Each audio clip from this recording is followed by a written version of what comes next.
Hello, hello, hello, and welcome to Nursing News You Can Use live at 5 or close to 5, right? I was trying to get into the program and we were having some technical difficulties. So we're just going to hop right in and get started. So thank you for tuning in. It's been a very fulfilling and interesting day. So let's start off with um, our inspirational quote and affirmation for today, which is October the 30th, 2024. And it says, I am grateful for the generosity of life. I am so blessed. I am grateful for the generosity of life. I am so blessed. And yes, I am. And so are you. This is from the Louise Hay calendar. And I want to say thank you for tuning in. Hello to those of you that are on our Backs Professional Services page and those of you on the Nurse Truck Academy page or watching us on YouTube. Thanks for tuning in. We've got a few stories here for your news update. But my first request is going to be, hey, if you haven't had a chance to do so and have not done the early voting, go ahead and vote. This is a great time for us to get our voices heard. Please, it's important, not just for the national election, but for your local elections as well. Make sure that you take time to vote. And for those of you that are here in Indiana, just a public service announcement. If you want to be able to vote for those that are not in in a major party, they're at large for your school board or something like that, don't vote straight ticket because you may not be able to vote for those people. So take the time to go through each candidate and look at all the candidates and choose your best options and the ones that you want to vote for. So just a little tip for there that I learned this week in voting. Make sure that you don't hit the straight ticket, but that you take the time to vote individually for everyone so that your vote counts and you can choose those people that are at large, running for school board, that's running for county council. That's very important. So it's not just our national election that's important, but our local elections are so very important this time around. So please, if you haven't voted, take that time out to vote. All right, let's get into the news. Here is our first story. And this is coming out of KARK out of Arkansas. And it says, Arkansas Department of Human Services discusses $5,000 bonus for nurses in effort to combat shortage. State officials are attacking nursing shortage issues and discussing plans for extra pay for healthcare professionals. The House and Senate Public Health Committees heard from the Arkansas Department of Human Services Secretary Christy Putman and Deputy Secretary Janet Mann on the topic of recruitment and retention for nurses across the state. Legislators were told that about the $5,000 bonus nurses will be eligible for as of this Friday as part of the state's retention plan, then a $5,000 bonus for new nurses as part of the state's recruitment plan. Faculty at the University of Arkansas at Little Rock Nursing School also weighed in, saying more emphasis on faculty would be helpful. Sloan Davidson, the director of nursing, said a lot of nurses leave within the first few years because of the stress of the environment. So it's key for their recent grads to find workplaces that offer a lot of support and training. The faculty shortage leads to a nursing shortage. And I also think just the work involved in being a registered nurse is very, very challenging. Davidson said, very stressful. Travel nursing was also part of the discussion Monday because of the federal money that was set aside that as a result of the pandemic, which does pay higher than typical long-term nursing job at one hospital. DHS officials stressed to legislators that this work for the state is ongoing and they're looking at a more permanent pay plan for nurses. So we'll see what happens for nurses in Arkansas. Just curious, if you're in Arkansas, have you heard of this? Is there something that you're talking about in your area? Let us know. All right, here's our next story from Dickinson State University. And it says it fast tracks nursing this is from the Dickinson Press. Dickinson State University recently announced the launch of a traditional Bachelor of Science in Nursing program, marking a strategic shift intended to streamline nursing education and address regional healthcare workforce needs. Set to begin in fall of 2024, the new BSN pathway eliminates the licensed practical nurse certification step, allowing students to pursue a direct route to registered nurse licensure, and is being touted by DSU as a means to increase nursing graduates significantly over the next several years. The decision comes amid a review of DSU's current 2+2 ladder nursing model, where students first completed an Associate of Applied Science and Practical Nursing before progressing to a BSN. According to a DSU administrators, the new structure will simplify the path to a nursing degree, reduce attrition, and better aligns with the current healthcare industry standards. DSU Vice President Holly Gruhick, hope I pronounced that right, explained that the updated pre-nursing coursework in the new BSN program is designed to improve student retention by focusing on foundational courses that have historically proven challenging for nursing students, such as anatomy and physiology. Attrition in nursing programs often arises from academic challenges and science-based courses. By introducing a targeted pre-nursing courses that focus on academic rigor expectations, the new curriculum at DSU prepares students for the demands of the nursing program. Additionally, when students encounter subjects that require an in-depth understanding of the human body, they will be prepared and have a deeper understanding of the content. Gruick, I don't know how to pronounce it. I'm sorry, Dr. Holly. Pointed to external studies, including research from Baylor College of Medicine, that showed implications that similar strategies for BSN students, particularly those students who are at risk, can improve retention. DSU officials anticipate that by prioritizing these foundational courses, students will be better equipped to succeed in more intensive clinical studies, ultimately reducing dropout rates in the program. In addition to improving retention, DSU says it expects to transition to a traditional BSN pathway to increase the number of nursing graduates by up to 40% over the next 5 years. According to DSU, the previous model requiring students to first earn an LPN licensure before advancing to BSN created barriers that contributed to student attrition. Under the new program, students will proceed directly from pre-nursing coursework to BSN level studies. The school also noted that by eliminating the LPN step, students can avoid the additional time and financial costs associated with completing the LPN program and licensure.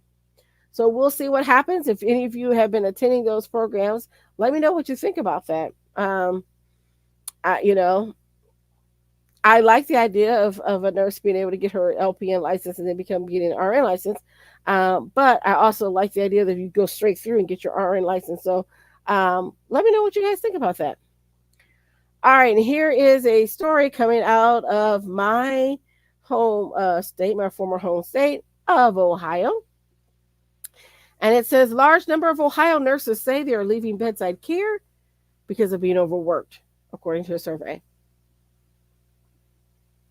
Short staffing can result in compromised patient care, increased medical errors, longer response times, and increased risk of negative outcomes, the association said.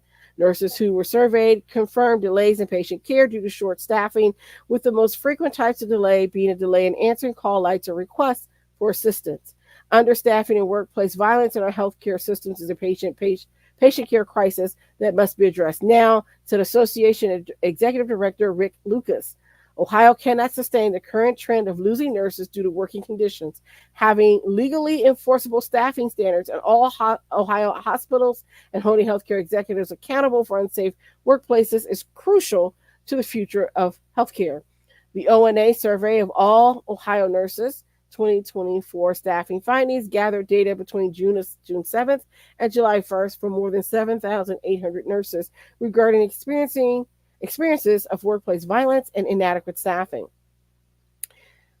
Here are some highlights that they provided in the article, and there is a link also if you wanted to read the full report. And so if you would like that, let me know and I'll post that in the comments. So it says, here are the highlights. So about 63% of direct care nurses are considering leaving bedside nursing due to current conditions. About 91% of nurses would strongly support a bill that included minimum staffing standards for hospitals. If Ohio had legally enforceable minimum staffing standards in every hospital, 89% of nurses said that would increase their likelihood of remaining in direct care role. About 31% of nurses polled said safety measures are rarely or never available in their unit. The study was created using an online survey tool and was sent to every nurse licensed in the state of Ohio, the association said.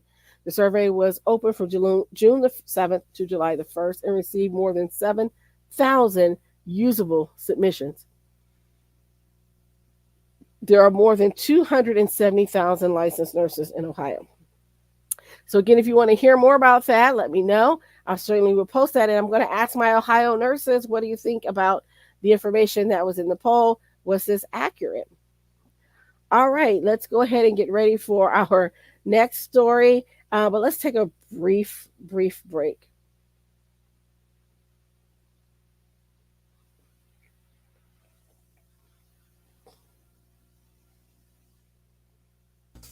Tired of feeling trapped in a job that no longer fulfills you?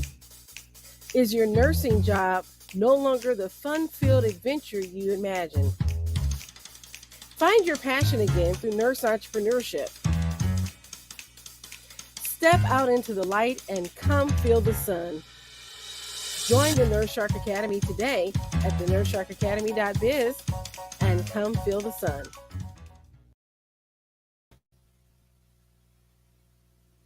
Okay, I wanted to share the story because it is right here, right now, close to us, out of Lawrence, Indiana. This is from Fox 59, and this was first shared with me on Newsbreak. It says, utterly intolerable. Lawsuit says Indy area mental health facility abused juvenile patient and held her against her will. A new lawsuit filed against the Indianapolis area mental health facility claims a juvenile patient was abused, held against her will, and subjected to intolerable abuse while receiving treatment last month. The lawsuit was filed on October 7th in Marion County Court against Options Behavioral Health in Lawrence and parent company Acadia Healthcare. As you know, we have previously spoken about Acadia Healthcare on this show. The suit was filed by the father of a young girl who allegedly was held against her will while being tortured in the facility in September.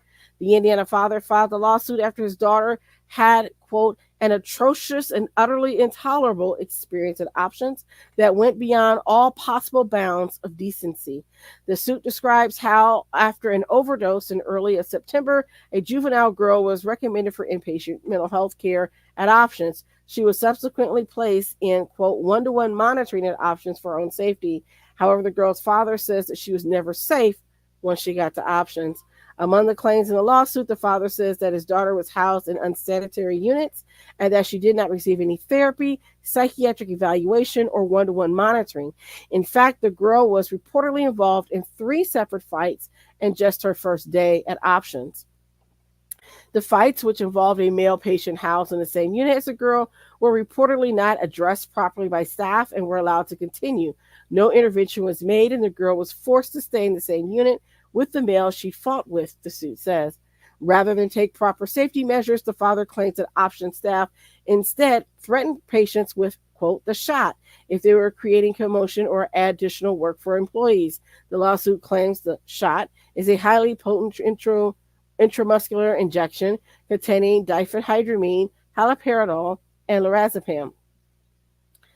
According to the father, the shot would cause patients to sleep for hours on end or make them unaware of their surroundings and unable to protect themselves from harm. In addition to the medical malpractice claims, the father also argues that his daughter was held against her will at the Options facility until September 13th. This, the lawsuit claims, was despite the fact that both family members and medical doctors were asking for her to be transferred elsewhere. Further, the lawsuit claims that both family members and regular care providers were prevented from speaking to the juvenile girl while she was being held at Options. Any efforts to get her out of the facility were reportedly thwarted. The lawsuit argues that rather than helping improve her mental health, the juvenile girl's mental health declined while at Options. Once she was released from Options nearly 2 weeks later, the girl reportedly received treatment that improved her condition in a matter of days. Since her time at Options, the girl has reportedly moved from one-to-one observation to residential care. She also resumed schoolwork since being released, the lawsuit said. The lawsuit claims that it has an established business practice at Options to hold patients for the maximum amount of time allowed by their insurance. That is again an allegation that has been levied in recent weeks against facilities owned by Acadia. So we've previously reported on this show, and so I wanted to share that information. There was an incident of a social worker who was in one of Acadia's facilities here in Indiana that alleges that she was held against her will as well. So as a person who's in mental health care, it's very disheartening to hear these stories. Again, this is a lawsuit that's pending, so all the information has not come out. I don't know all the details, but I'm just reporting what we have from Fox 59 and their report. So if I have more information, I would definitely update you. But here are some of the 8 alleged criminal acts against Options and Acadia in the lawsuit. So they are alleging medical negligence, violations of Indiana Crime Victims Relief Act, intentional infliction of emotional distress, willful and wanton conduct, general negligence, racketeering activity, battery, and failure to protect. The lawsuit ends by demanding that both Options Behavioral Health System and Acadia Healthcare Company be tried in a court by a jury on all issues. The father is seeking compensation for injuries, punitive damages, and attorney fees. So again, because this was right here in Indiana, I thought it's important that we bring that story up as what's going on in healthcare. And as a nurse in the psychiatric field, I know my heart goes out to some of those co-workers who have to deal with this, but also to the families. And so I hope that there's something will come of this and things will be better. So this is also a story that came through my news break, and this I had to report on because we had previously talked about this physician. This is a follow-up to that article that we talked about where the physician was supposed to take out the guy's appendix, I believe it was, or gallbladder, and ended up taking out his liver and killing him. So now we have a follow-up story. So Florida surgeon who accidentally removed patient's liver previously lost another patient during botched operation, according to the complaint. A Florida-based surgeon who mistakenly removed a man's liver also had a female patient previously die after a last-minute procedure change, according to a new complaint leveled against him. Thomas Shaknovsky had his medical license suspended in Florida on September the 24th after his patient William Bryan bled out during a splenectomy gone wrong. Yes, he was removing his spleen. The embattled physician has now also had his license suspended in Alabama following a new complaint filed by the state's Board of Medical Examiners on October the 22nd, as reported by McClatchy News. The complaint alleges that Shaknovsky was negligent in the August death of Bryan of Alabama, his treatment of a patient who had part of his pancreas removed instead of his adrenal gland in May of 2023, as well as the death of a female patient who faced complications following surgery in July of 2023. The female patient was scheduled to undergo an ileostomy, a procedure meant to create a hole in a person's stomach to change the way waste exits her body. Instead, Shaknovsky decided to change course entirely and opted to perform a bowel resection on her, which resulted in a perforation.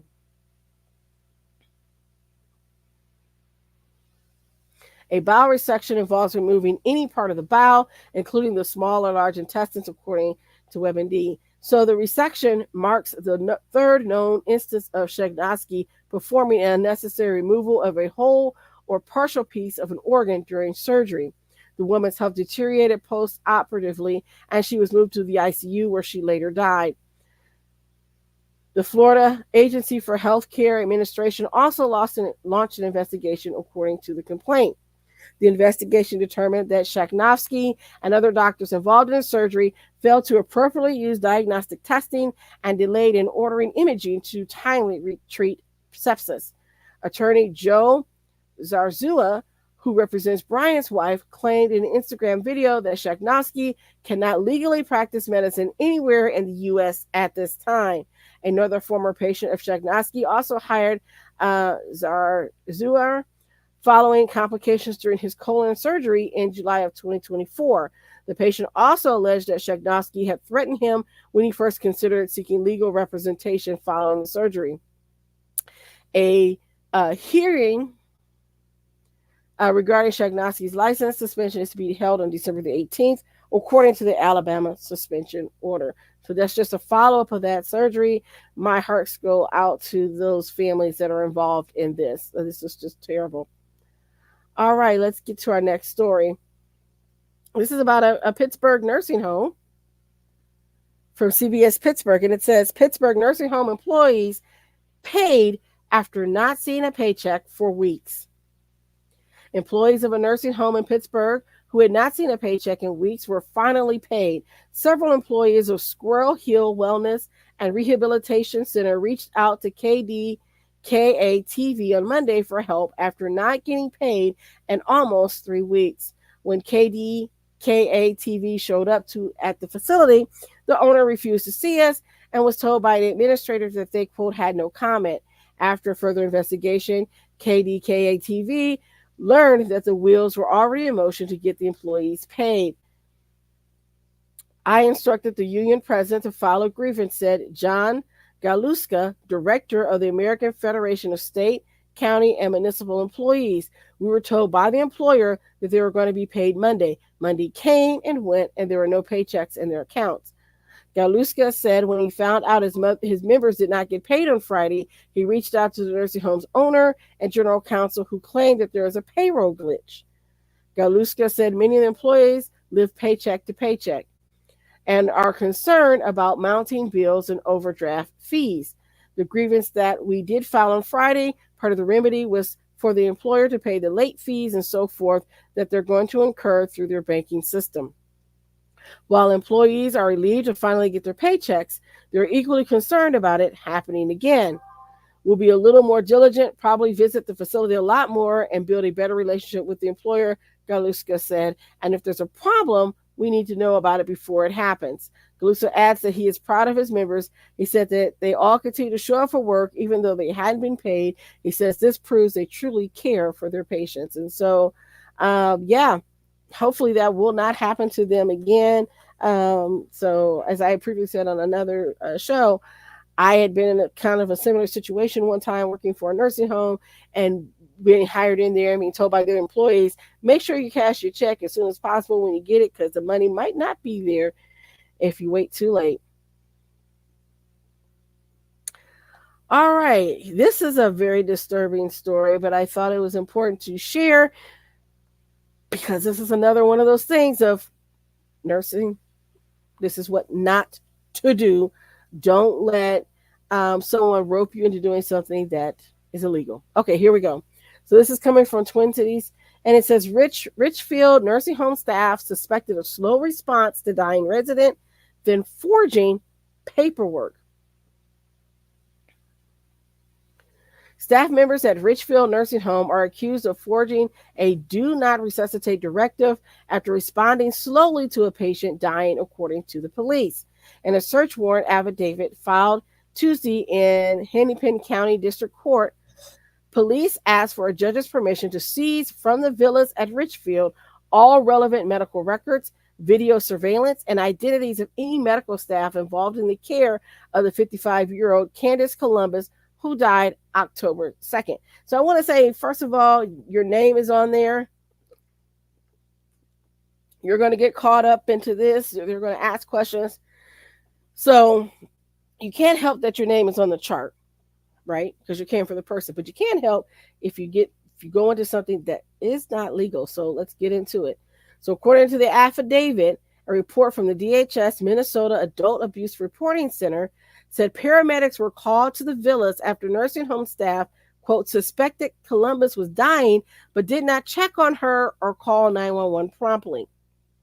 The villa staff claimed that Columbus had a do not resuscitate directive on file, but they did not provide it when asked by police officers, firefighters, and paramedics on the scene. First responders then saw staff, quote, filling out a DNR form, and they are suspected of forging documents. No physician was present to sign the form. Police reviewed officer body-worn camera video, which showed staff on the phone, quote, with someone who claims to be the facility manager who appears to be giving staff instructions on how to fill out the DNR form.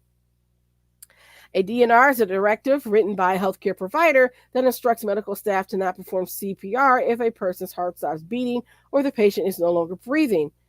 The Hennepin County Medical Examiner's Office said Wednesday that a private physician signed the death certificate and the death was not reported to the examiner's office.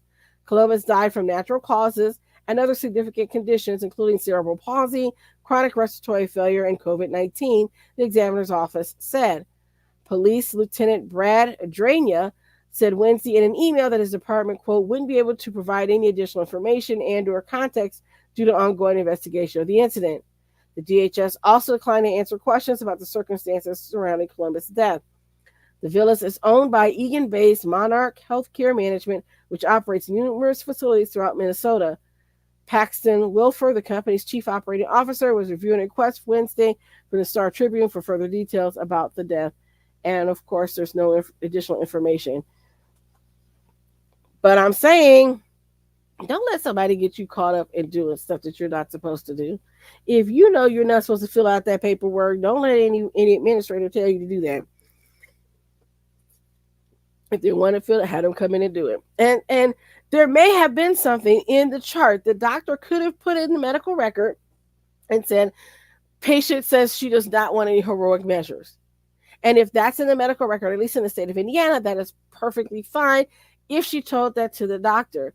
But then trying to write up something and manufacture a DNR when there wasn't one already made, that is very suspicious. So don't do that.